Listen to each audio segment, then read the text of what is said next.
দর্শক, কিছু সময় আগেই বলেছিলাম যে একটি শিশুকে ধর্ষণ শেষে হত্যা করা হয়েছে, হত্যা করে বস্তার মধ্যে আটকে রাখা হয়েছে। এখন আমরা দেখতে পাচ্ছি যে সেই যে যার বিরুদ্ধে এই ধর্ষণের অভিযোগ উঠেছিল তার লাশ হয়তোবা পড়ে আছে। সেটি জনতা নিজের হাতেই তার বিচার করে দিল। জনতা, স্থানীয়রা তারা এই ধর্ষণের নৃশংসতা এটা কিন্তু সহ্য করতে পারেনি স্থানীয় মানুষ। শত শত মানুষ তাকে মেরে থেতলে দিয়েছে একেবারে। এবং আমরা যারা দেখেছি যে ভেতরে কি অবস্থা, ওর এখন বেঁচে আছে? না না, এখন বেঁচে নাই। না না, একবার এই তো মনে করছেন খুব জঘন্য একটা অন্যায় করছে। সে মনে করে একটা বাচ্চা শিশু, তার হাতে কোনো হিংসা থাকতে পারে না।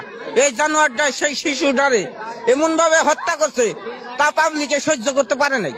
এই কারণে তারে একবারে বিদায় করে দেওয়া হইলে, যাতে কেউ এরকম আর না করে, এরকম যাতে আর কেউ না করে, সেই কাজটা করে দেওয়া হইলো রে। তো খুবই অন্যায় করছে। হ্যাঁ, খুব অন্যায় করছে।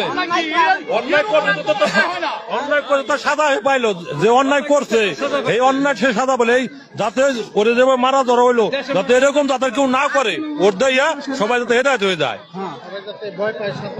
হ্যাঁ হ্যাঁ হ্যাঁ, এরকম মালিক এরকম শাস্তি হবে।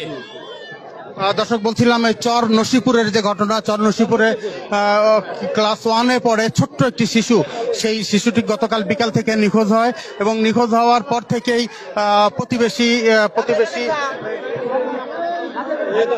প্রতিবেশী হায়দারের বাড়িতে তার লাশ আজকে সন্ধ্যায় এসে পুলিশ খুঁজে পায় বা উদ্ধার করে, লাশ উদ্ধার করে। কিন্তু এই খবর পেয়ে শত শত মানুষ, গ্রামের শত শত মানুষ তারা কিন্তু এখানে ছুটে এসেছে এবং এই দৃশ্য দেখে তারা সহ্য করতে পারেনি।